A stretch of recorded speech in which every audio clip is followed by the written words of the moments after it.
You're listening to the Talkin Dads podcast. Welcome to episode number 2. This is Mike. Oh, God. All right. This is Mike. We have Lou Corso. Lou, say hi. Hi. We got John Mrzowski. Hey, everyone. John here. And the wise Earl Davis. Hello, and I think everyone ignoring you when you used that voice was the appropriate response. Mm-hmm. I recorded it there to lay it over the intro audio track. Don't. Just don't. How about you? I like it, Mike. Keep going, man. You got it. You're gold. Now I'm just going to have a discussion like this the entire time. I'm going to hang up. Yeah, go fuck yourself. So, we're going to go through some baby registry things, put some good stuff to throw on there. Also, I got my first practice changing a diaper today on a 3-foot Darth Vader toy. So, we'll talk about that and more. But first and foremost, how was everybody's Mother's Day? Let's start with Lou. It was great. It's fantastic. I enjoyed it thoroughly. Glad you enjoyed it, Lou. I'm glad you enjoyed my Mother's wife Day. enjoyed it. I mean, like you'd have to ask her, but she's not on the podcast. But I think she had enjoyed it. She said she had fun. I did a lot of stuff for her. I was it was her whatever you call for the day. So I did my deal. I'm sorry, you said you were a bitch for the day? I was going to say that, but but I'm trying to keep it on not that PC. I already registered this podcast. It's explicit, so it's okay to say it. Well, I'm just trying to do right by my wife and say I'm not a bitch, but I was her bitch for the day. That's fine. Okay. I'm your bitch for the day. There you go. Well, that's fun. All right, John, what'd you end up doing? Not too. I mean, I think I had my mother-in-law come over, and I had an amalgamation of moms at my house, and we just kind of cooked them dinner, let them drink, and I tried to watch our son as much as possible, take that off their hands, and just let them have fun. I don't know, nothing too special either, honestly. Just try to give them a break. Nice. But I did buy her a shit ton of gifts, though. At least like 6 gifts to make up for any mistakes I might have made in the last 3 months. Well, there you go. I'm going to have to do that next year. So, Earl, I know you were still home alone for this past Mother's Day, but how'd everything go? Quiet. Literally, I took the kids to buy snacks. I bought goldfish and Cheetos and junk food for Mother's Day. Other than that, there was nothing to do. She wasn't here. Yeah. I said it like that because I was thinking more like I wish I brought goldfish and Cheetos to the desk before we clicked record. I was thinking of more sour cream and onion potato chips, but yeah, that's fine. Yeah. Thank you. Some cheesy ones. So neither one of those won't work. We bought some food, went over to my mother-in-law's house, and kind of had a quiet little get-together there. That's basically what we did. And I'm going to have to make up for not doing much this year, next year. Let's put it that way. Well, you're okay, Mike, because, she's not a mom yet. So, and the one you have to treat more like the mom is your mom, so that you're cool. So, and then next year you'll realize that, and the year after that, you'll realize that your wife becomes 100 times more important than anybody else does. So don't worry, you'll make up for it. I hope so. I really need to. You don't have to worry about it. You will. So, let's get on to the first story of the day. My first diaper change, my practice of diaper change. So yesterday, Saturday, the 19th of May, Caitlin and I, my wife Caitlin and I, we went to Bye Bye Baby to do a registry consultation, basically for the free gift, but ultimately ended up shopping around a little bit more and seeing some things, and I had some questions. And one of the things we did there that she showed me was how to swaddle a baby. And I was like, that scares the crap out of me. But I was like, well, Wait until you do it to a real one the first time. Well, I did that could be notice. I did notice. We'll get to this when we start talking about the registries, but I did notice that they had some swaddles with Velcro straps, which seems like something I probably want to do. No, I would go on a record by saying you don't want swaddles with Velcro. Well, that's. I'm going on a record right now as basically saying skip the Velcro. Well, so either way, yeah, we'll figure it out.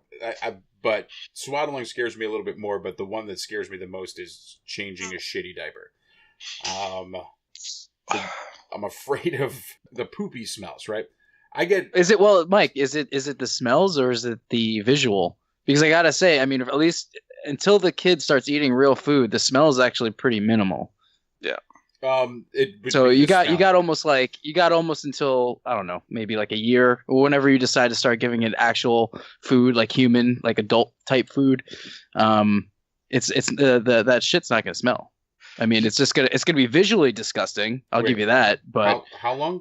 Like a year? It's basically until you start feeding it like more mature formula, foods. or just like chewy foods. No, once you like pass formula, well, you could probably still give it formula, but like once you start giving it like food that has to chew, it has to process more. Like once you start going to the more of that like Gerber type foods where it's like in the jar, and then more solid foods. Basically, when it's making chunks. Of whenever. Shit. Yeah, whenever it passes that phase when it goes from just formula or milk to that type of food. But you got to explain, John, when you first bring your son home, and for the first like 3 or 4 days, I think Mike has to understand that first, because that kind of blows you away, and it's maybe even for the first week. So somebody explain that before you guys do. I was actually going to get there with the demonstration that I was given by Caitlin. So we've kind of looked around at Bye Bye Baby, seeing if there was something that was there where she could show me how to change a diaper. There wasn't. So when we came back home, we were looking around. Well, Caitlin was looking around for a stuffed animal or something we could do that with. So since we had some sample diapers. So then finally she comes downstairs with Darth Vader. So some of the things that I learned, depending on gender, there's a different wiping front to back or back to front. Now, to me, why wouldn't it always be front to back? Right? You wouldn't want to wipe it up that way. But I guess it's because the baby's on the back. Anyway, that was kind of weird. Then also trying to figure out how to pull the dirty diaper off. That's what is the scariest, I think. Before we go to the other things, obviously adding any sort of ointment, making sure within the first week, I guess if you do have a boy, they are circumcised, you have to be pretty careful about that area. So I'm not really sure if you guys had any experience with that. But yeah, so basically that was it. Well, a couple of points of fact. Just a minor thing, but it's sex, not gender. So depending on the baby's sex, but you're right. You do have to have two different techniques when you're dealing with it, and it has to do with cleanliness, particularly with a baby girl. You have a lot more issues and potentials for downright deadly infections if you don't learn how to clean her correctly. And that was terrifying to me because my little girl was the last of my biological children. The younger two boys are Tab's boys, they're stepchildren. So my little girl was the last of my bio kids, and it was a horrifying experience learning how to take care of her diaper change. And actually, I've got a story about that. In the middle of the 3rd month we had her, in the middle of the night, I thought I was an expert. Like I was changing diapers and bang, bang, bang. I learned what to cover up and what to clean and what to coat with cream. I had it down pat. And I'm a pretty unflappable person generally. But about 1 a.m. she was crying and I figured she needed a diaper change. So I put her down, picked her up out of the crib, put her on the floor on a blanket and picked her up and had her legs, pinched between my hands. So I raised her up and was cleaning her and everything. And I'm half naked because it's the middle of the night. All I'm wearing is my boxer shorts. And out of nowhere, I feel something wet and warm and sticky splat all over my chest. And it takes a second to realize that she's just took a crap all over me like a bomb. Gosh. It went off. It went, and here I am in the middle of the night with this two conflicting emotions now, because I have my baby girl like half up in the air, like holding on to her, and the desire to run and jump in the shower. And I was like a robot who received conflicting instructions. Like my brain short circuited and I couldn't move. Oh yeah. I was just like, right in the middle of the,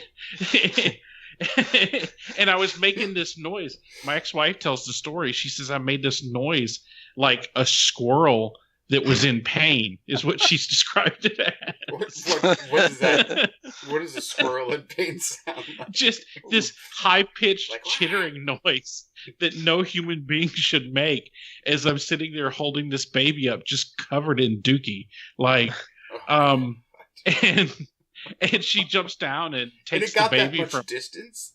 Oh God, just straight. It wasn't even. It was like a paintball hit me, and just pop, and all over my chest. And I ran and jumped in the shower, and she found me in the shower like an assault victim. Like I was PTSD'd out from this experience. Oh yeah, it was horrifying to me. So just be forewarned. The lesson they give you to cover it up until you're done is 100% true. Oh my God. So kids can seriously get that much. I understood the pee thing. Oh yeah. Poop too?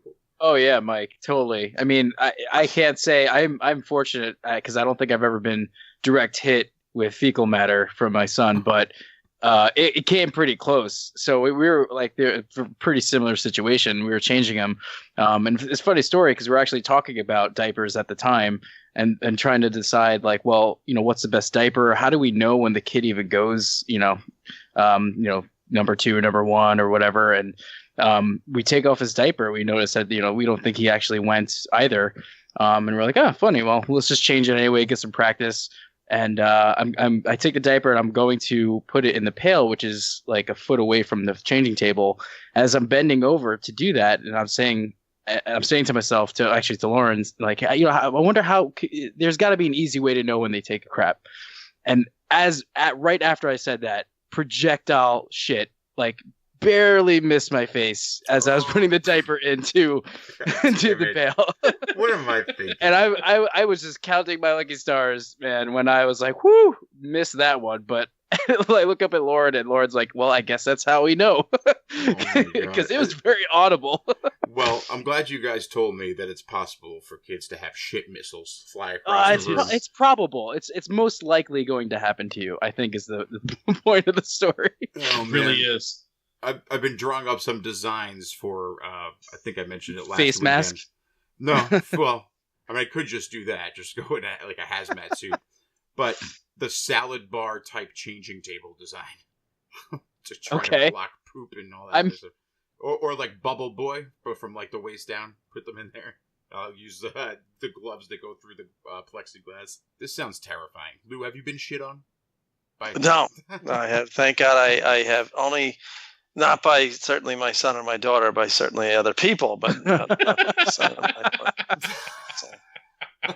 daughter. So, and I didn't do it as kind of like for fun, It's just we're talking metaphorically, not that actual shit. Okay, good. Oh, there's a rule in my house: unless I created you or you created me, I am not dealing with your shit. Period. That's actually a rule that I think should be like, you should have a tattoo yourself about that. Perfect rule. Oh God. So this started out as me telling you guys a story. I thought it was funny, changing a Darth Vader. Now I'm learning about the distance poop can fly out of a child's ass. This is absolutely terrifying to me. Oh yeah, and the other thing that they don't tell you is if you go with disposable diapers, don't skimp. There is a difference between generic and real diapers, and the amount of number 1 and or number 2, to borrow John's parlance, that it will hold. And you'll find that out very quickly when the little like silica gel pea-filled crystals starts leaking out the side, and you have to deal with that too. Yeah. The explosions, you will deal with the explosion. That's, that's the poop up the back. They're just just destroying clothes and, just the fact that you will be holding poop in your hand at some point in time. The impromptu bath time is always a favorite. Oh, that's great. Yeah. you will at some point in time do it multiple times. So, just get used to holding I don't know when you want to start to try it, but you will have shit in your hands at some point in time. Oh, yeah. It will touch your body at some point. Yeah, without a doubt. Were you just saying get used to holding shit in your hands? You will have to get used to holding shit. That's a true story. Let me just turn around and say right from the very beginning, what Earl said is unless I've created you or you've created me, I'm not dealing with your shit, which is basically the real thing is you will get past it so quickly that it's not even funny. There will be no gag reflex. You'll deal with the crap. You'll deal with the shit. And it's going to be fun. Yeah. It's just going to happen. Don't worry about it. They're going to throw up on you. Shit on you. It is amazing how adaptable we are to that situation if you think about it. Like how easily we shift from our selfish lives to, I guess I'm okay with shit now. Like yesterday I wasn't okay with shit, but now suddenly I'm fine with it. Okay with shit. Yeah. So tell me about poop up the back, because Caitlin mentioned that too. Like, what do you do with the clothes? What have you guys done with the clothes? As Are they you get asked to older, wash them? Like, you asked to wash them. You asked. You'll find that it's a matter of a fire drill. This is no ask, no kind of could you please. This is just right then and there, like Earl was saying, he basically found himself in the middle of a fire zone. You'll deal with it, however it's going to basically come up, and whether or not your wife taps you on the shoulder and taps you out so you can basically go out and get cleaned up, or you've just grabbed the stuff and threw it into the sink because now you're sitting there washing it out and just getting the major stuff out of there before you throw it in the laundry. It'll just happen, Yeah. So there's a certain flow that you'll get. You'll get into the flow of what you'll do in those moments. It's kind of like a runner's high, or like that what do they call it, transient hypofrontality, where it's your brain just stops functioning in judgment, and you're just go time. That's it. You'll get there. You'll get there, man, for sure. With it pretty quickly. Well, I think it's one of the things that solidifies y'all kind of as a team too. One of the things that happens as parents is it eventually becomes us against them, because you have to maintain a solidified front, and going through that trial by fire, that practice that John's talking about, to make it almost muscle memory is part of that process. It actually unifies the two of you in dealing with that emergency. So, yeah. Well, I don't doubt that part of it, but what have you guys been doing, right? I feel like if you're on the road and you're going to have to go change your kid, you realize there's shit up their back, right? And you have another 2-hour drive ahead of you. Do you throw those clothes away? I bet you bring a spare change of clothes. Do you just throw those clothes away right there? And you always have spare clothes, and we always kept gallon plastic bags in the baby bag to deal with emergency garbage situations. So we could put the clothes in that, zip it up, and wash them later, or just to deal with diapers, because you don't want a smelly diaper to deal with on a car trip. You can zip it up in a gallon bag and then throw it away later. And wipes. How do you wash the kid on the road too? That was the wipes. last piece of that. Wow. Leads me to my wipes point, baby. This is it. Wipes. Invest in wipes. You got to buy a lot of because Clorox wipes. A perfect example of this. Because that's what I feel like I need to feel like something's clean when something gets shit on. Well, Mike, you also understand it might not just be the clothes or the it could be the stroller that you're using, could be the car seat, could be the car seat itself. Oh, and it's not just do we toss the clothes or not? It's well, how do I clean up baby shit from a car seat? The basket at the grocery store. Throw everything away. And a 2-hour drive, Mike, will probably, when you're going to take long drives when your son or your daughter is younger, because they get older. There's no way you can take longer drives. So the longer drives are going to be when they can sit there and they can sleep. And as they get older, they start to get things like car sickness, right? So you will forget about the crap story. You'll then move into the I've just barfed all over myself story, and Good times. go to the road and spend 45 minutes just cleaning up everything at that point in time. And then you got to get back in your car, and then you got to drive the next 4 hours With the smell. that. With the smell. And hopefully, you'll figure it out at that point in time, and it'll happen Oh, multiple. Yeah, it'll happen multiple times. Well, that'll be fun. It'll be a competition between me and the kid. I also get car sick if I'm not driving, so be good times. And if you do get car sick, that I think is, I don't get car sick. But if my wife gets car sick, and my kids will get car sick, and you'll learn, you keep their heads down, especially if they're facing backwards, and you don't want them to look out, so they're disoriented because they're facing backwards for the first 2 years. So, and that'll disorient them, and then they become, the car sickness sets in, and then, especially, then don't drive your car for at least a half an hour after the kid eats, which you'll find is going to be kind of hard to do in certain circumstances, but. Yeah, but that'll be awful if the kid gets sick. Then that smell being in the car, if I'm already getting sick, if I'm not driving, oh god. Maybe I'll avoid road trips. That's all I can say. Well, I mean, one of the parts of one of the beauties of being a parent is it kind of forces you to grow up and get over some of that stuff. Right. So dealing with the emergency of the kid being sick trumps whatever your feelings about a car ride are. Yep. So eventually you'll find that you can deal with things that you never dreamed of that you'd be able to deal with before. Well, Right. I Well, and on top get of that, car too- sick for a different reason, I think, than most. So I lost part of my hearing in both my ears.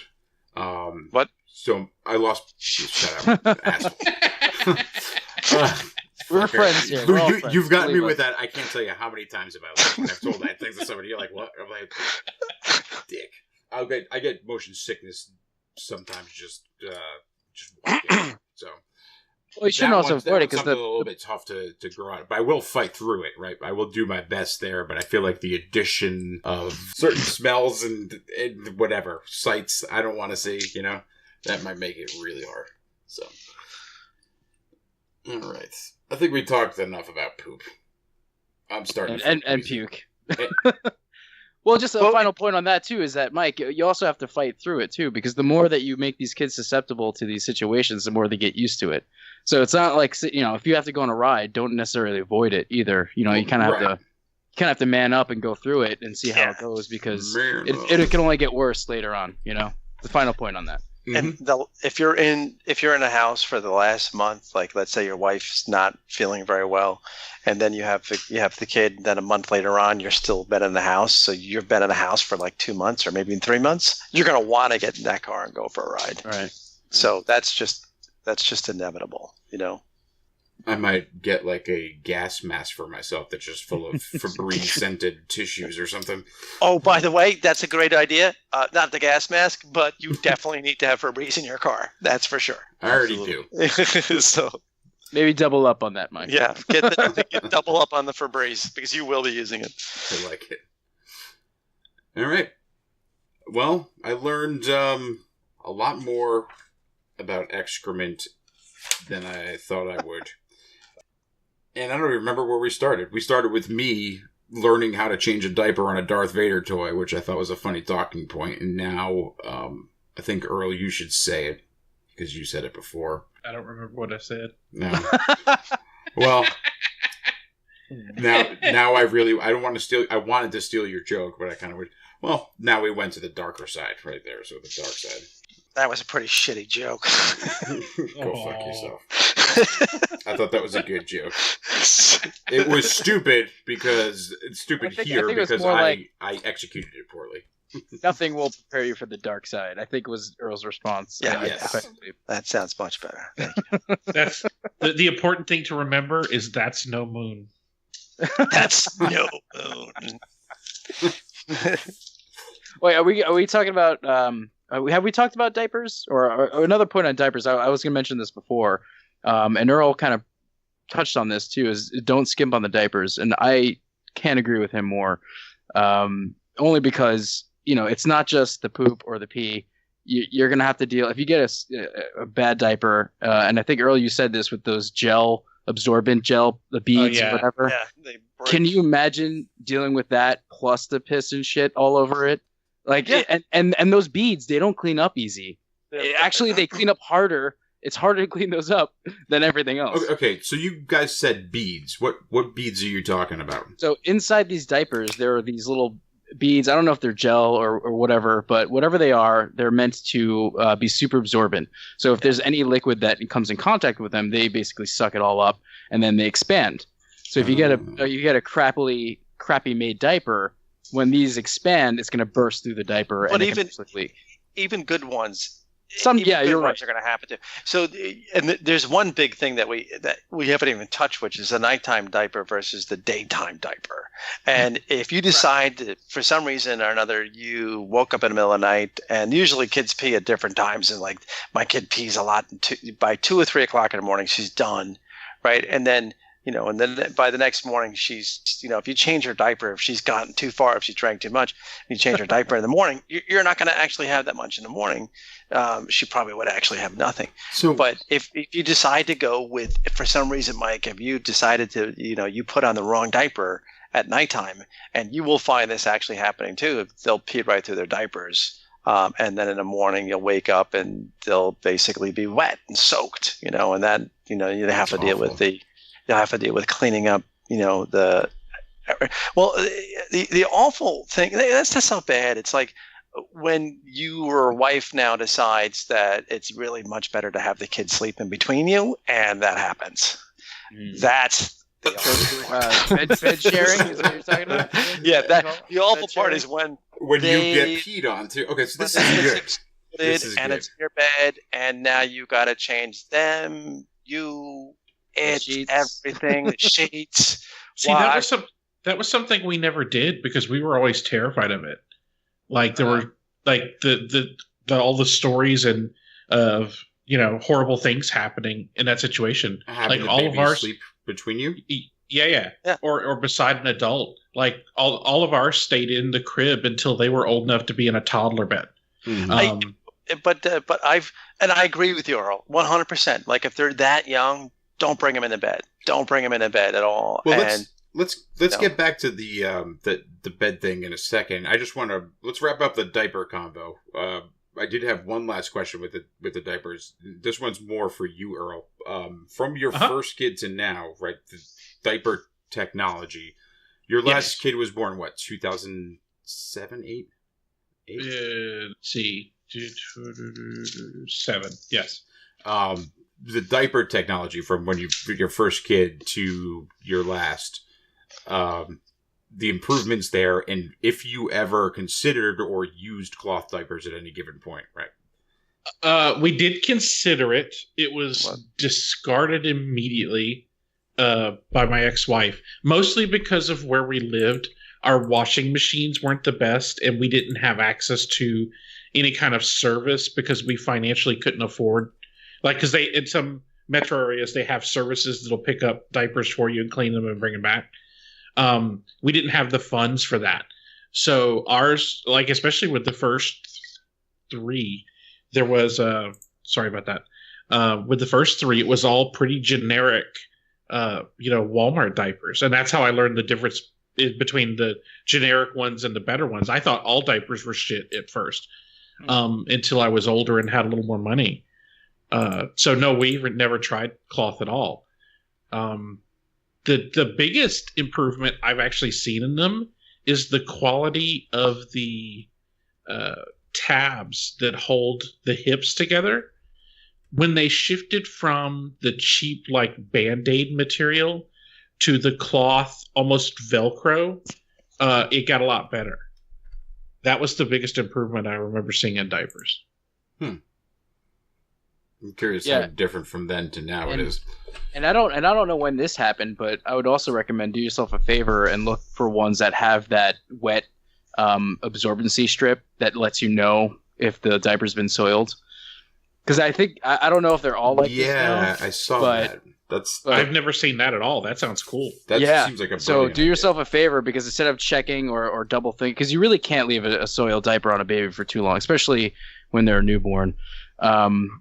It's just bad news. But yeah, do yourself a favor, instead of trying to check or cut out the guesswork and try to get ones that have that strip on it. It usually will be like a yellow strip that turns blue or something like that, and it'll let you know. I don't know if that's commonplace now, but it wasn't too far along when we had our kids, so I'm guessing they're pretty widespread now, but definitely look out for that. I saw almost every diaper brand have a variant with that strip on there, so that's pretty good. So no, I swear to God, no, we had to use the curvature of the diaper as our judge. Right. Like we learned how to judge the curve of the front of the diaper to determine how much the kid had actually pissed itself. Yikes. I am glad technology. So life is easy for you, man. I mean, I was blessed with it too, so I can't complain. But I don't know, like if people, if that's a thing or not, or if people even know it exists if they don't have kids. But it is a thing, and definitely recommend looking into it. Cool. All right, so that was the diaper talk. But a little side conversation from that sounded pretty interesting that I want to come back to just now. Earl, you were bringing it up, and Lou, you brought it up first with letting the baby sleep in the bed with you, or sleep in the bed in between you and your significant other.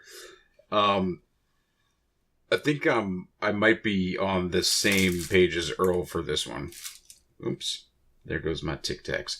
I would not want to put the baby's life in danger with the way that I sleep and toss and turn.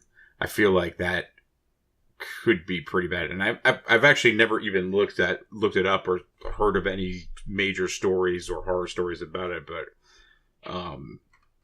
But Earl, you were about to go on about a couple of different points there. Did you want to continue on that?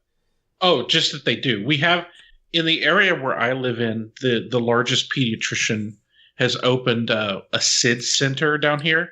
Yeah. For those that don't know, SIDS is sudden infant death syndrome.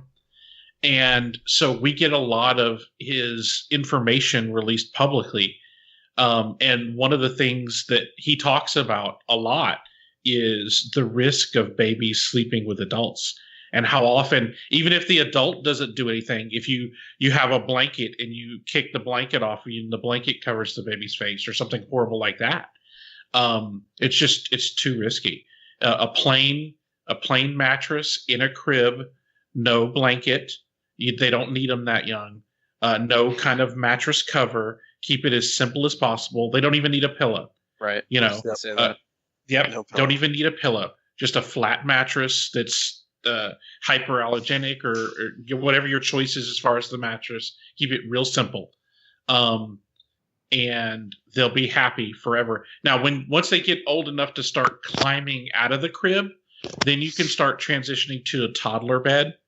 And then them sleeping with you is more of an option, because they're stronger and capable of crawling away from you or pushing, doing, you know what I mean?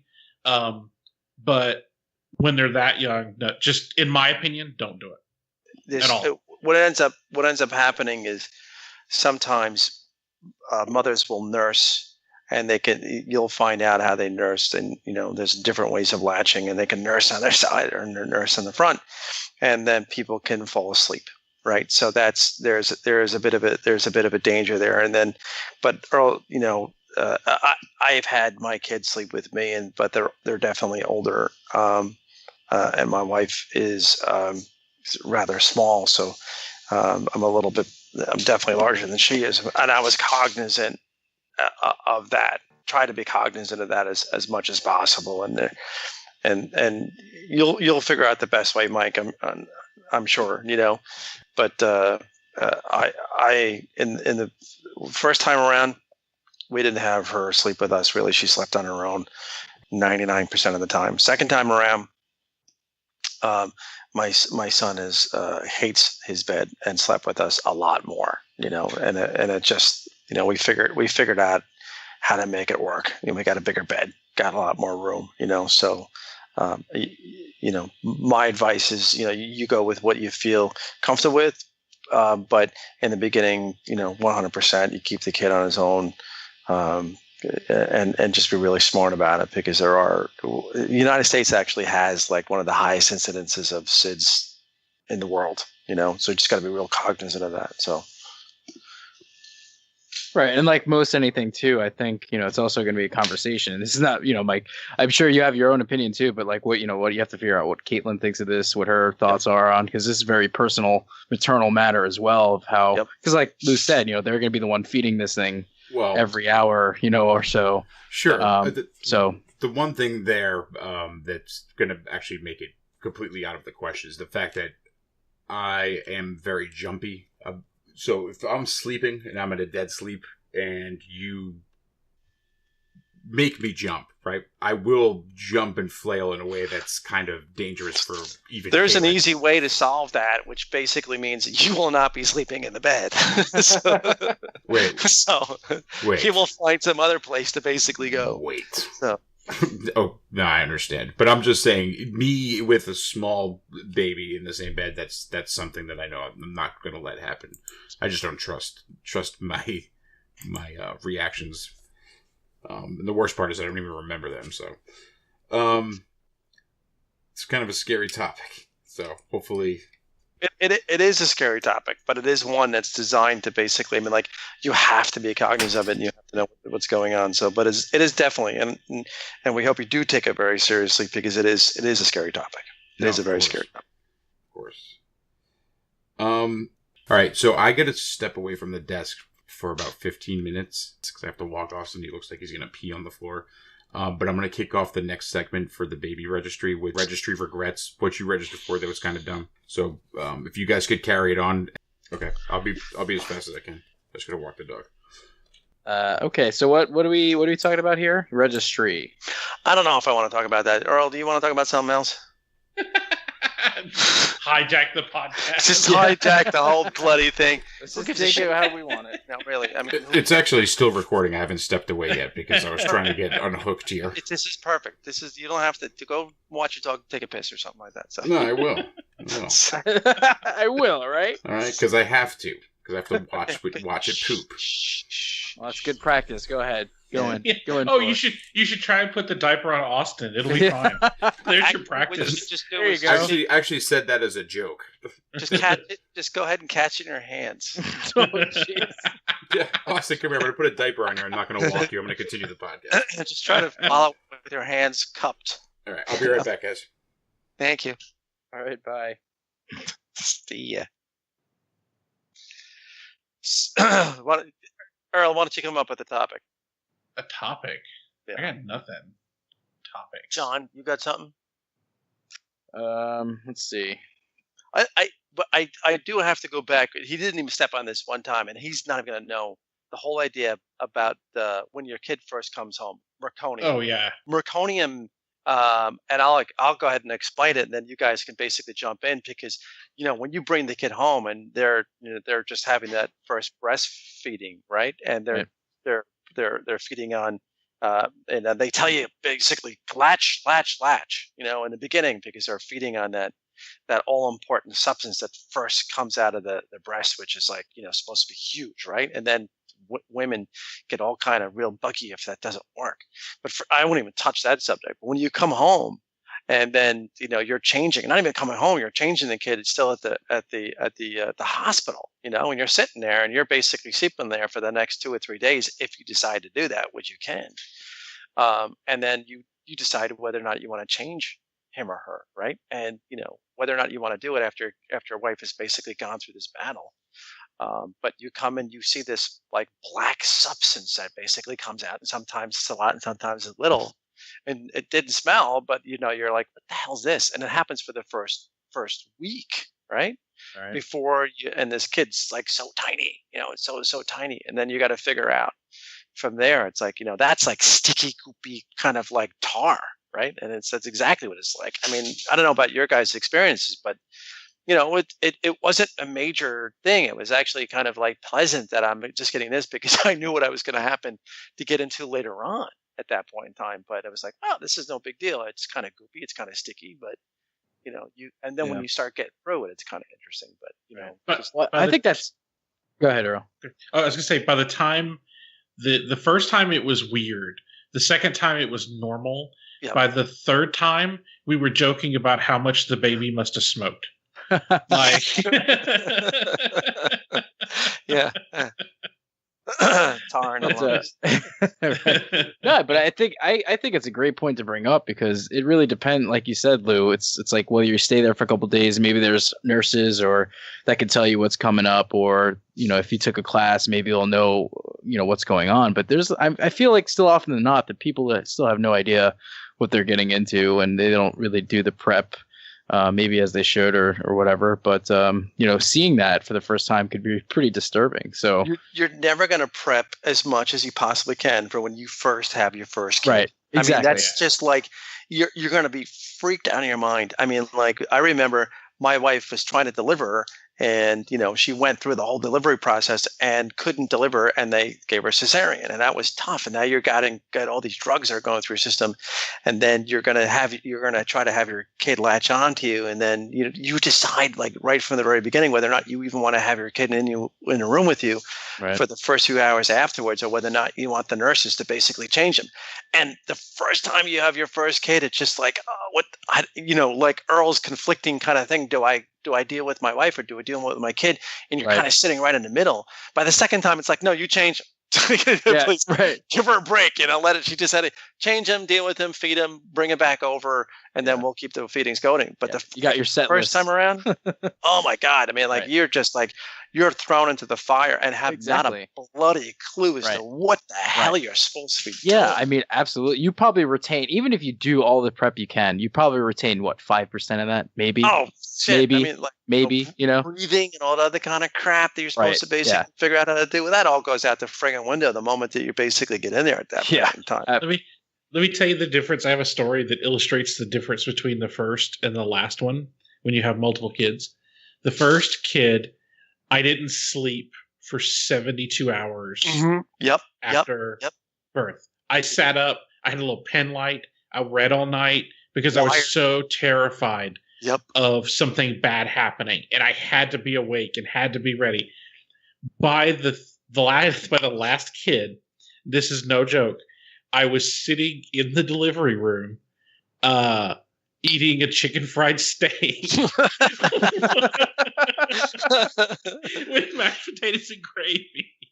But you know what, Earl? I mean, like, watching it doesn't the make baby a being difference. born. You can never tell that story to somebody and they're going to get it basically through their brains because they're completely, and that's the way you have to basically, you have to be completely wired for the first time this is happening because neither one of you know what the hell they're friggin' do with it. How do you guys stay awake like that? How do you guys fight through it? Adrenaline. You don't fight through it. You're just awake. Yeah. It'll carry you through. There's no, there's nothing you got to do. Your body will keep you awake. It's not, you get into a situation where it's fight or flight, and then it's just like you're just awake and you're just sitting there, kind of like sitting over. Like the first time it happened, I sat in the chair next to her and just was try to get a couple hours worth of sleep. After dealing with this for 14 hours or whatever the hell it was, and you finally get into a room at that point in time afterwards, and that I think more than anything, Mike, when you find yourself in that situation, is like we were just saying, is really very little that can prepare you for it, and just got to try to keep your wits about you at that point, So, sure, that sounds scary and terrifying. It's life. It's what you're basically going to deal with at that point in time. And you'll get through it, But it is, when you finally get through it, you'll basically be like, yeah, that was pretty, crazy, I'll say it like that because it is just nutty, Well, I couldn't agree with you more. But I think there are some things you could do that could help you out in that whole process. Like get the detail, like the logistical details as down as you could. Like how do you, your birthing plan, for example, how are you going to get to the hospital? Like if it's an ideal situation, how are you getting home from the hospital? What's the hospital accommodations like? If you prepare yourself in that sense, it helps a tiny bit, but then again, there's nothing really that's going to prepare you for this moment. In between the goalposts, man, it's all shit. I mean, getting there and getting home is easy stuff, but I think getting home John, is like when you first put the kid in the car seat, and you're like, holy shit, I got to take this thing home. Are you crazy? And then everybody around you is a freaking evil fiend. Right. The person going 5 miles an hour next to you. You son of a bitch! Slow down. That makes me think of something else that's vastly different. Bringing the baby home. Oh my god! Yeah, the difference in bringing a baby home in the 90s versus now. Back then, they just handed you your baby and you walked out. Like, they rolled you down in a wheelchair if you needed it, but there wasn't a whole lot of how long care after? or concern. 48 hours. Okay. It wasn't like you had the baby, they took it, cleaned it up, and then gave it back, right? Yeah, no, they've all been about 48 hours. All the stays for us have been pretty consistently 48 hours. Yeah, usually if it's a natural birth that goes well, from what my experience was at NYU Hospital here in New York, it's after the kid is delivered, you have basically 2 days in the hospital that you can stay there.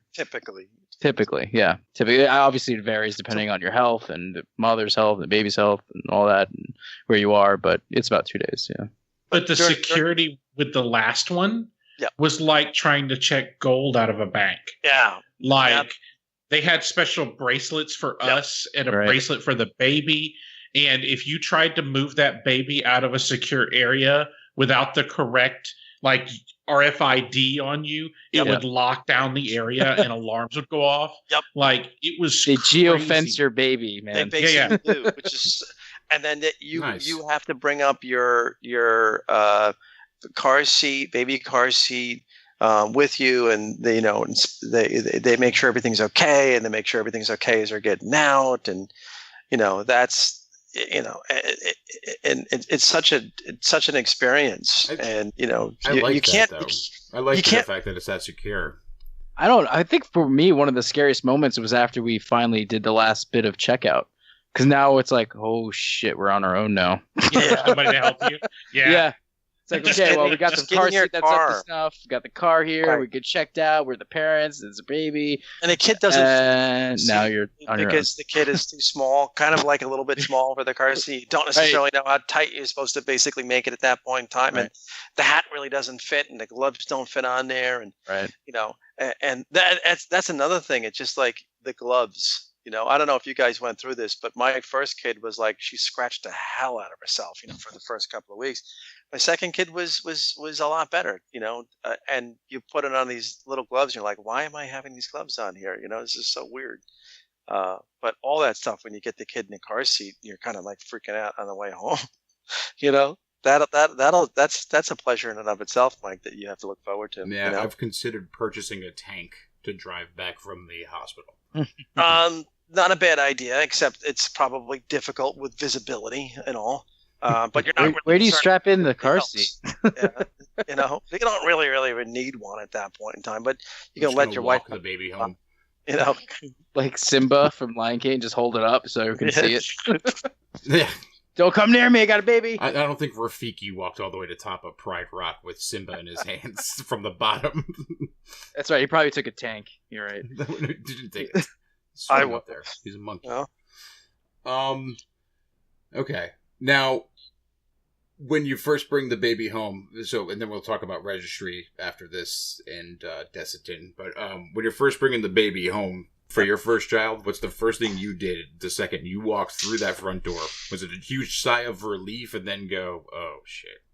Or was it like immediately checking everything, being OCD about it? For me, it's difficult for me to remember that far. It's only 3 years ago for the first kid, but I would say that there is no switch on or off at that point in time. You're just you're still on because you're just still in battle mode. So I guess you're just trying to figure out how to untrap the kid, get him to do what the next set of whatever is, change him or her, and make sure that she or he is fed, and because you'll be within the next hour or so will be feeding the kid, so you'll be sitting down on the couch and kind of like just getting a little bit of relaxation in, and depending upon if your wife just had a C-section or if she had a natural birth, where is she going to sit, where is she going to sleep, where she's going to do this, does she want to take a shower, does she want to get changed, hold the kid, all that other kind of stuff. you'll figure out what to deal with at that point in time. But I don't know if there's an off mode when you just first walk in. You're still kind of like, still like, oh, shit, what do we do now? That's a good point, Lou. Like the first, 4 to 8 hours when you get home, or 6 to 12 hours when you get home, I feel like that's the time where a new dad can really shine, based on what you just said, right? Shine? I don't know if I'd use the word shine too much. The time where you can really be the hero of the moment, let your wife who just went through hell and back at the hospital to... You'll figure out ways to let her down. Don't worry about it. I'm sure she'll figure out ways. So, and that'll take 40. It's more like 4 to 6 months at that point in time, especially if it's your first one. You're going to go through a lot of first bath. Yeah, first diaper change.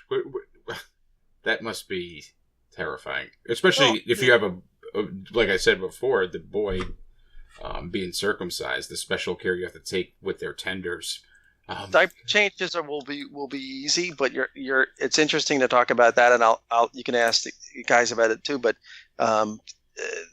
you'll have that, you'll have to basically put ointment on it for the first week afterwards if you decide to get it circumcised, and it's about a week or so, and then there's a little bit of skin or like what do you call scab that kind of like falls off, and then everything's kind of okay. But you're very delicate with the area for the first at least 1 week, if not 2 weeks. What about the belly button too? Is it almost the same? Same thing. So you don't touch it like that. You don't wash it. You don't wash. Babies are not washed for the first couple of months. You're not giving them a bath, and then once everything kind of falls off, you're okay. And then if you're washing, giving a bath, you just kind of just be careful with the area, and then it'll eventually come out and it gets cleaned up and it's all good, Sure. Now, I have an interesting scale here that I want to ask you guys rate this on. But how delicate were you the first diaper change versus the 20th diaper change? How long did it take you? 20 is like the next day, usually. Yeah. It's like once an hour at least. Wait, they go that much when they first come home? Oh, yeah. Yeah. Yeah, there's a bunch of fluids coming out of the thing, man. And feeding again, like I said before, crazy. you can't let a soiled diaper. Their skin is just so, they when they first arrive, right? They have this protective layer. I forget what it's called, but they have this protective layer on their skin, and I think it kind of looks like a cheesy thing, which is kind of disgusting. But it helps their skin kind of stay intact. But once that's gone or removed, they're very delicate, and you can't, the worst thing you can do is let a soiled diaper stay on your kid for a long amount of time. And you want to put cream on the kid because you see this protective layer on there, and it's kind of like, it looks like, Freddy Krueger, kind of maybe. Kind of like scaling, but you don't, and you can't, and you got to leave it alone. And then afterwards you can kind of put some stuff on it. But, and I think you're focusing on the things that won't matter anything. It won't matter at all to you. There's a lot of stuff. I mean, like right now, it's kind of difficult because you don't know the questions to ask because you don't know what you don't know. Oh, right, exactly. Right? That's why. But that's not even. You'll breeze through that. It's the first time when you basically have to bathe the kid, and it's like 8 pounds, and it's in your hand. When it's in your hand, soaking wet, and you got to figure out how to basically where you're gonna, bathe the kid, and it's like everything's like a slow motion, and then you take the kid out, you put him in a towel, and kind of pat him or her dry. That's, I think, more delicate at that point in time than I think. I think, and there's so many news, right? It's not just about the diaper. It's like, you're supposed to burp the kid almost immediately. As if the kid starts latching on and starts feeding, it's like you're supposed to burp him. And it's like when you first hold your newborn kid, how hard do you burp them? And all the nurses will tell you, it's like they're very, resistant. They're very resilient. You can burp them like normal. But you're sitting there being like, ha, ha, like little glove taps. You're not going to hit him. So it's like anything else. It's like you have all these new things that are happening to you for the first time. And I'm still going, my kid's only 22 months, so there's still new things happening for me. But I think with anything, like it's almost it's like a habit forming kind of process where it's like it takes you, I think they say what's on average like 66 days or like almost like 2 to 3 months for you to form a habit. And I feel like that's pretty similar to how you start getting comfortable with how you handle your kid. I think for the first 2 to 3 months, you're going to be still in that delicate mode. Granted, it's going to be like a natural progression of being more comfortable.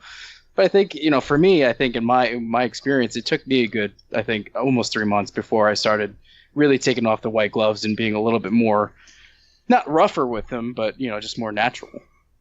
But that's just my take on it. How long until you feel the kid becomes more durable, right? You have more give there, I guess. I don't know.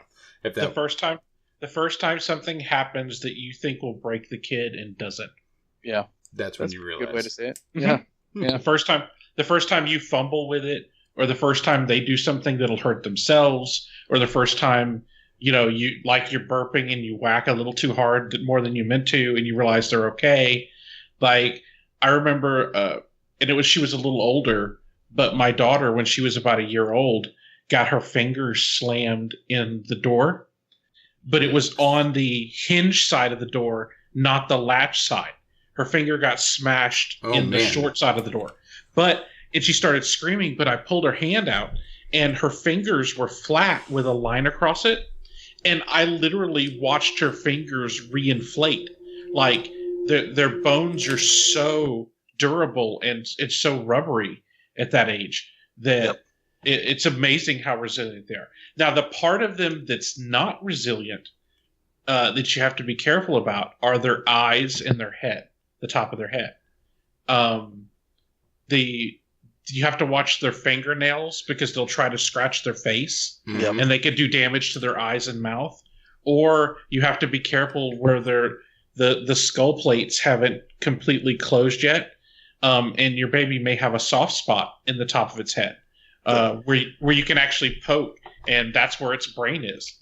Holy crap! You have to be aware of that, and that's where, Mike, the delicacy of everything everything that you basically do, once you become aware of how delicate they can be, as and how resilient too. But you're definitely not going to test it out. Whether or not they get their fingers stuck in something will be a result of you have two kids and one of them will do one thing to the other kid, and that's you'll end up going around and baby proofing the house too, and you can get into a whole conversation about the baby proofing kind of thing, but we did things like we latched the doors in our house here just to make sure that nobody could shut that particular door that the kids do all the time, That's actually a good thing to bring up for our next topic here. We got about 15 minutes left, and that's the baby registries. Anything that you're signing up for baby gifts, right? Like the baby proofing stuff, I wouldn't have even thought to take a look around to register for that sort of stuff, right? We'll do part one of the baby registry discussion today. Next week, we'll talk about the second part of the baby registry stuff. So next week, I wanted to talk about worst items that you put on your baby registries, any baby registry regrets, or the worst baby gifts that you've received that you never touched or used.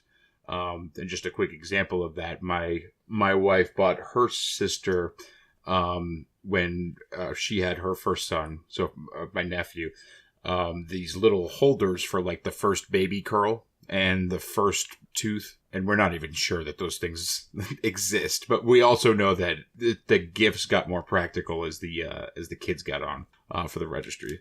We'll talk about that part next week, but for the rest of today's episode, I just wanted to run through some important things to keep on your baby registry, things to throw on there. Desitin, the purple, not the blue.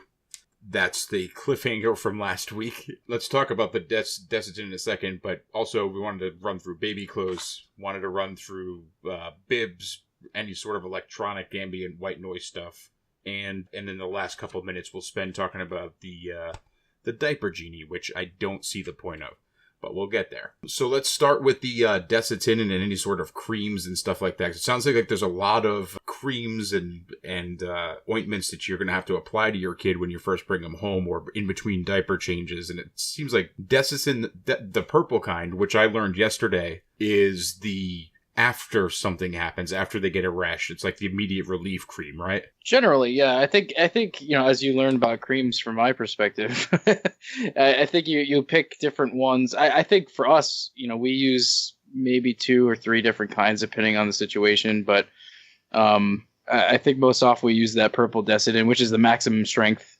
Desitin, as opposed to the blue one, which is the normal strength which I feel it goes on a little heavier and doesn't spread as well. But which is why I think last time I said the blue purple stuff rather than the blue. Right? Yeah, the blues are normal. It's great. It's a great product. I mean, it's zinc oxide. Pretty much every cream you'll get will most likely have zinc oxide in it. It is usually a post-rash application because zinc oxide is usually best for protecting the chafed skin or rashed skin from the baby's, urine or fecal matter that may hit it. Usually stays on better. But when I said purple rather than blue, I just thought, from my opinion, that the purple application was a little bit easier than the blue, and it's just more cost effective in my opinion. Now, what about the A&D ointment stuff? How is it? A&D for us, we use that more as like a preventative. So if our kid's not going through a current rash or we don't see an onset of a rash, we'll usually use the A&D.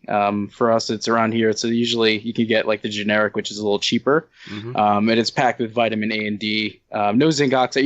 A&D does, I think, make one with zinc oxide.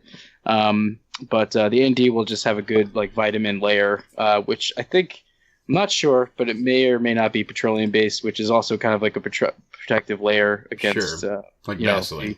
Like waste management, if you will. Now, adding this sort of stuff to your registry, do you guys agree with that sort of thing? Or are you more in the mindset like I was thinking for our wedding registry when we started going through that? Let's throw bigger ticket items on here, right? The stuff that I feel like we can't just go out and get from anywhere. Like, to me, I felt like Tupperware, meh.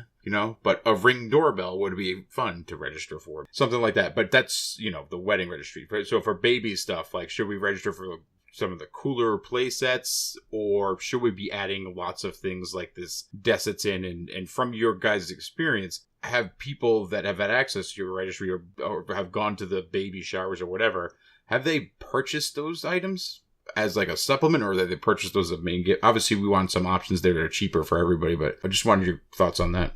Well, by the time we got to the last one, it was all mostly useful items. A few big items, we needed a new car seat, and we asked for the one that was actually the one that clipped into the nicer stroller, one of the combination ones, which is really nice. That's what we were looking at, the Graco one. Pretty cool. But beyond that, it was, hey, we need cases of diapers. We need a box of Desitin. We need more terry cloth rags than you possibly can imagine for cleanup. Things like that. We got to be practical. The most useless thing that I ever had, completely useless, and I don't even know what a white noise generator is, so I can't even speak to that. I don't even understand what the point of it is. But a bassinet, the rocking cradle that the baby's supposed to sleep in, but they can only they're only good for as long as till the baby can turn over and crawl because they can dump themselves out of it, is the most useless piece of furniture I've heard the era. I've heard very mixed things on that, actually. I've heard a lot of people praise it and love the fact that they have it because, obviously you have your baby's room where their crib is, but the bassinet for the first couple weeks, right? I think it's until, 10 pounds or 15 pounds or something? Yeah, I think it's like maybe even 20 for some of them. But for us, we've heard a lot of mixed reviews about those as well. I think the thing that got us to not buy one of those or register for it was the fact that I think the pro of those types of devices is that they do work more often than not. The downside is that the baby gets used to it. So I think a lot of people end up using it as a way to keep the baby quiet and calm. But on the flip side, you're going to have to probably keep that kid in there more and more as time progresses because they get used to that motion and they never really grow out of that constant movement and being able to be able to comfort themselves being like silent and, well, not silent, but still, if you will, in a non-moving environment. So I think it just prolongs the fact that you're going to have to play the windmill, if you will, to keep these babies, calm and quiet. That's kind of that review alone is the reason why we didn't end up going with that, because we're all about trying to make our kid or allow our kid to adapt to real life situations as much as possible, like not needing the constant movement, not needing the white noise as much as possible. Basically throwing the kid on the street saying, school of hard knocks, kid, get to it. Yeah, as much as possible, exactly. Yeah, and that's the kicker, because the mixed reviews is that I've seen them work. I know they're not all the time, but I've seen them in action, and they some babies just they're out and they're perfect, and parents are like, yes, we get a break. But it really depends on your perspective. Do you want that immediate comfort for your kid, or do you want to think big picture? I think is the way that we considered it. And literally for every one of ours, and it started off just because we were poor and didn't have other options, the car seat. For non-crib sleeping for those first couple of months, the car seat that you can move around with you around the house was what we used. Right. When you're doing your dishes, cleaning the kitchen, the baby passes out, you put it in the car seat, strap it in, and he or she can sleep just fine. Lou, did you go the route of the bassinet? You're talking about the swing, or are you talking about a bassinet? Well, it started out with bassinet. Bassinet is the thing that you have in the bedroom. Yeah. Right? That doesn't necessarily need to swing. But I've also seen the swings too.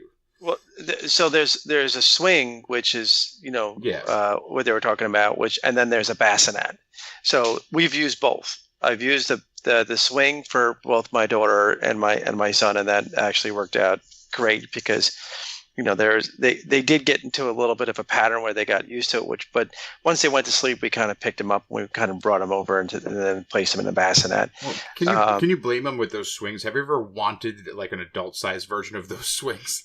It's pretty comfortable, and you strap them in and you keep them kind of like strapped down, which is nice, and then they feel like they're secure. And I use them for like I said for both kids, and a bassinet.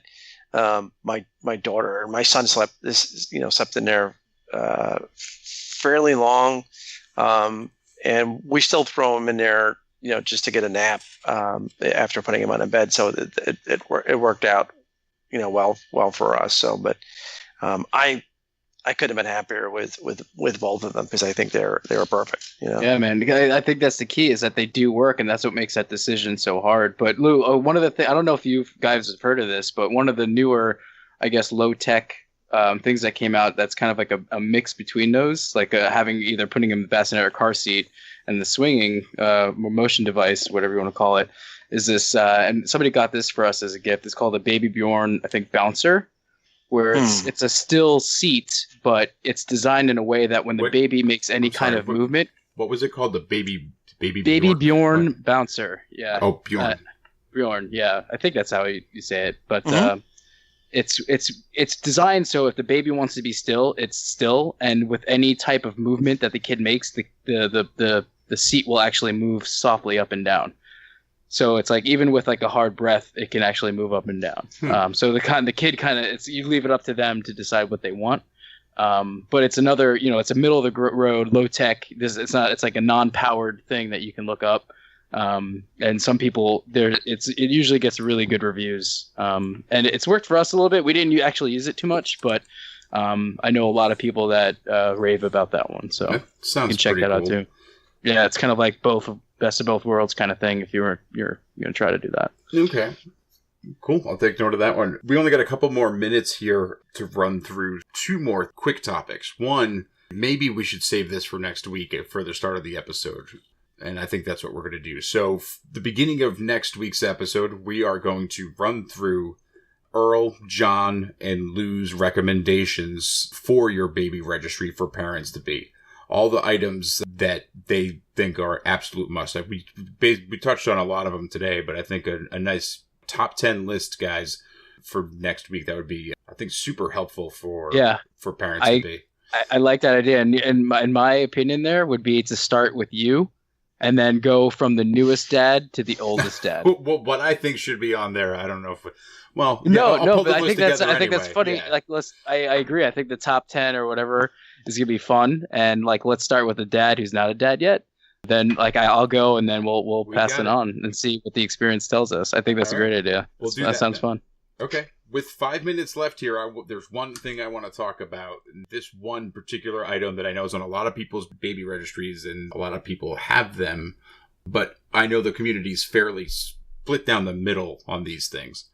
And those are the diaper genies. And I've said it before, I don't see the point. Split on a diaper genie. I'm sorry? What kind of monster is split on a diaper genie? It doesn't make well, let me make my point. It doesn't make sense, right? To me, I feel like if you go grocery shopping, chances are you're gonna have grocery bags, right? You probably don't want poop sitting in your house for longer than now. I mean, that's why toilets were invented, for immediate flushing of excrement. Get it the fuck out of my house. And I walk my dog anyway, right? So if I have these grocery bags, I tie up a dirty diaper, I just smacked something off my desk. I'll run out to the dumpster quick and just drop it there. Like, what? Why would I need to keep some sort of diaper genie, where you have to buy these scented refills and all that other stuff? What happens when it's raining or snowing or it's 10 degrees below zero and, it's in the middle of the night or... It's 6 in the morning. I guess a good parable. I have a dog, because I have to do that anyway with a dog, whether it's raining, snowing. Do that with Austin every hour at least. Right. It's the frequency. At least, yeah. Well, I mean, I'll keep the bags outside, right outside the back door. You understand the effort you're describing versus buying a diaper genie? Like, you're talking about bagging up poop like a crazy person and taking it outside every hour. Well, it's not going to explain to me how the diaper genie is beneficial, how it works, how it's beneficial. The diaper genie seals everything off. It gives you a place to put it in, close it up, and seal it up until you're ready to go empty it. It's a convenient storage. It's like nuclear waste. You don't see them taking and making a run with nuclear waste every hour from a reactor. No, you take it all together, you seal it up, and then you take it out in bulk. It's the same principle. Because let me tell you, after that diaper sits for about 10 minutes, it might as well be nuclear waste. And you're not going to find, Mike, especially in the beginning, that these are going to be nice, solid little pieces, right? They're not. That's not. And then that's right. It isn't like the murky water, Merkin something, whatever. It's merconium. We actually talked about that, but the merconium is the sticky black substance going to happen in the first week. But way beyond that, because you're not actually having solid foods for some time. You're going to actually have this very thin kind of or liquidy kind of substance, and that's why you get these explosions. But later on, they start to get more solid, and then when they're solid, you can basically take it, and you'll be then holding it inside of a diaper and then bringing it over to the toilet and dumping it in the toilet, and you're still going to come back and you're going to throw that. You could throw it in your bathroom, or you can throw it away there, or throw it away in your diaper genie when you come back to the kids' room at that point, however you're going to change them. But it's going to smell, and you're not going to do it every time, because that's just going to be way too much. How frequently do you have to empty the diaper genie? Is it daily? Yeah. Oh yeah. I guess yeah. So that's why at first I'm it's failing probably to daily. see the point, right? Yeah. So why can't I just use a bag, tie the bag up, throw it out my back door, and at the end of the day, I bring all the stuff from the back door out to the dumpster and throw it into the trash thing? You're kind of sounding like it's like a sort of like a medieval type of a thing. I mean, we're like a few years beyond that. So we have these really kind of cool, convenient things that allow us to basically make our lives a little bit easier. To me, it just sounds like it's almost the point of why do you want to keep poop in your house for that long? That's my question. Well, here's the other concept you can think of it, Mike, is time is money, right? You're going to be spending time making sure that the diaper is it's not leaking when you transport it to your bag. You got to take the wipes that you've used to wipe the baby, make sure that they're not falling around. You got to put those all together, and you'll probably get really good at making a little poop and piss bomb out of that diaper. But you got to take all these things that you've used to change your kid. Now you're gonna pack that up, and then you're gonna put it in a separate bag, and you're gonna go walk outside, and then you're gonna put it in your bag that you've slung over your porch, and you're gonna open that bag, put this bag in that bag, then reclose that bag and sling it back over, and then walk back inside. And who else is gonna be watching your kid? What if your wife is sleeping? What if the mother of that kid is sleeping, or you're the only one doing it? Yeah, well, you see what I mean here? It's like I'm probably going to wake her up it's anyway not because very my plan's to practical, have and, a like, shop vac filled with bleach in the bottom. And all these she'll things suck that you're everything talking up. about just kind of add up, and it's when you could just make your little waste bomb, put it in the diaper genie, and you can do it once a day or twice a day, as often as you want. But you can designate your most optimized and efficient time to get rid of that.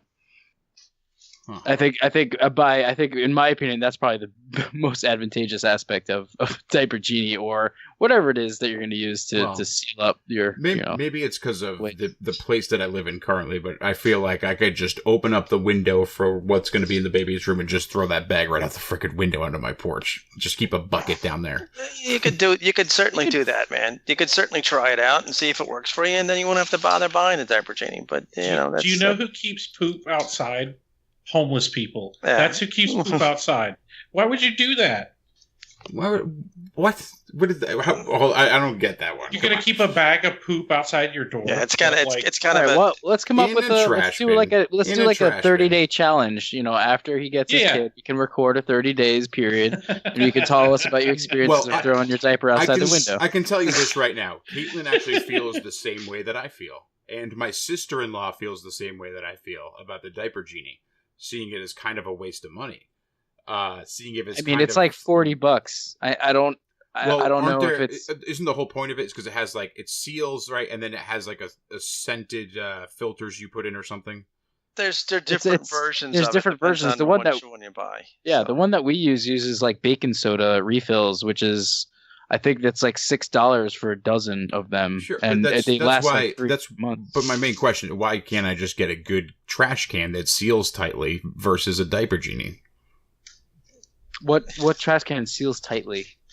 Yeah. There's plenty of trash cans out there that do. Not like this. Yeah, I think reality will win out when you start to basically do this stuff and figure out that this is just not an option, So you could certainly try it, and you could be wrong, Yeah, exactly. He could be the Michelangelo of baby waste, and we're all the idiots. Figure out something else to basically do. I kind of want him to do that. I want you guys to do it, and I want to have. Well, trust me, we're gonna have to because Caitlin agrees, and even if I felt the same as you guys, ultimately that was one's going to be Caitlin's decision. So. Well, you're kind of asking us guys, what our experiences are, right? And we're giving you over what we feel is fairly sound advice. At the end of the day, obviously you're going to determine what you want to do with it, if you want to ignore it or not. But that I think I could speak on my wife's behalf, and it's just I probably wouldn't travel down that road of doing anything other than getting something where you're going to use a diaper genie. It's just no. Look, I understand that there are definitely benefits to that, right? I still need to weigh those options. And John, you're right. There's a chance after 30 days I might be like, you know what? I want a diaper genie. Yeah, I'm look, at the end of the day, I'm not judging you. You do you. I think it's a perfectly plausible option. Honestly, it's if you don't mind, having this bag of baby waste hanging off your porch, or you have a special place you want to keep it. Well, trash can, and I'm not saying that facetiously either. I totally do it. Just let it's I think Lou put it best. It's it's our advice, and do you, and but if that works. If you find some crazy way to handle it that you can save some money on these custom proprietary plastic bags that go on these proprietary, custom. Oh, I just use regular garbage bags. So do I. But I'm just, the point I'm making is that if you find this new method that works well, this is what this podcast is for, right? You share it with us. Right. Totally. Well, I already found it. It's called a shop vac. I actually, but Mike, honestly, I thought the same way.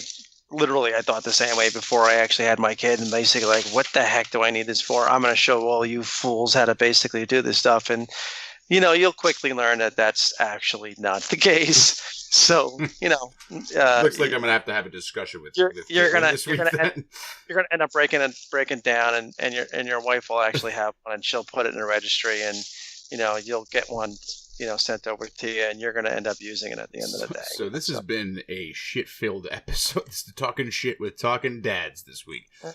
So next week, I want to bring up one topic, and is how soon is too soon to start potty training? 18 months? I'm not going to talk about it until next week. You just asked the question for next week, so we're not going to ask it. We're not going to respond. I'm leaving this in. You guys are being dicks to me. I'm just throwing it out there. So talking about baby registries and what you would suggest for products and whatnot, we actually have a sponsor of this program, sponsor of the Talkin Dads podcast, YouSuggested.com. We brought them up last week. And Lou, why don't you give us a little rundown on how we could use that to get our word out there, our messages out there to the big companies? Perfect timing, because I think, as a new dad and, from Earl's first kid to now, and he even said that the technology has changed, right? And then we've kind of changed in terms of what we basically need, the conveniences and things that we kind of want. And, You Suggested is basically there to take that suggestion that you actually have for that product that you're basically using, and then what's going to end up having the change for not only you, but for every other dad or mom that's basically out there. Use this as your method to kind of like make that suggestion for that specific product that you're using, and then send it out to the brand. And you can also share that directly with your friends in social media who also may be having kids too, who are coming across that same issue. I mean, I'll give you, we talked about this earlier, but I'll give you an example where I was using a wipe for my daughter, and it was we end up like cutting like cloths that we were buying in bulk, and we were just putting water on it and then wiping her with these water cloths. And lo and behold, the next time we had our kid, the next kid came around, we actually were buying these things that were called like water disposable wipes, and all they were was wipes that actually were already pre-soaked in like in water. That's all it really was. That's awesome. No alcohol, nothing there. And somebody actually had probably the same idea. I mean, lots of people had that same idea. And this is basically taking that information, aggregating it, and bringing it over and saying, hey, guys, I want this, and this is how we do it. And it's not for nothing else but making our lives a little bit easier and better, And there's one place that they can do that now, right? And that's YouSuggested.com /Talkin Dads, right? What kind of things would you want folks to bring up there? Well, YouSuggested.com /Talkin Dads is a place where now people can come in there and suggest on what topics they basically want to hear, or maybe what products they want us to talk about, or maybe they want us to talk about like our experience with a particular product, or what was it? I mean, you mentioned a couple of things here, which was what do we think about A&D ointment, and what do we think about Desitin, and there's a ton more that you'll basically use on your kid, which John was basically saying. So maybe somebody's got like, tell us about what you felt about this versus that. And we can definitely tell them our ideas and what we would actually change if we could, but it's also coming from them. It's like, well, what did you feel? What would you want to change? And it allows us to then go out and reach out specifically to those companies that, we're hearing conversations about, you, Gerber, or you, seventh generation, or you, whomever. And can you help our audience out? Can you listen to what they're basically asking for? So I think that's a great opportunity in that particular space to, direct conversation to us in terms of what you want to hear, and also what products you're using. We'd love to hear from you. Love to hear from you. Awesome. Yeah, I mean, we can hear from them not only there, but also they can check out our Facebook page, www.facebook.com /Talkin Dads, or on Twitter, mention us, twitter.com /Talkin Dads, @Talkin Dads. And if you would like to support us in any way, and trust me, we can use some support here. Maybe we could use a project manager, maybe some mental health support.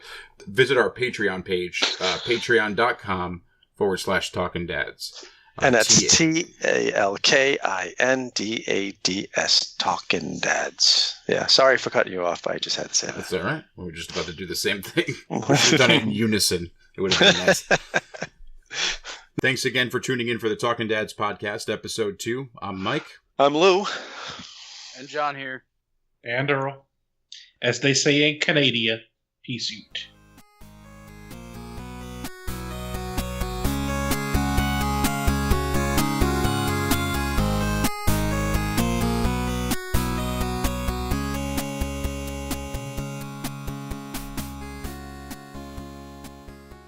I was her bitch for the day. Okay. I'm your bitch for the day.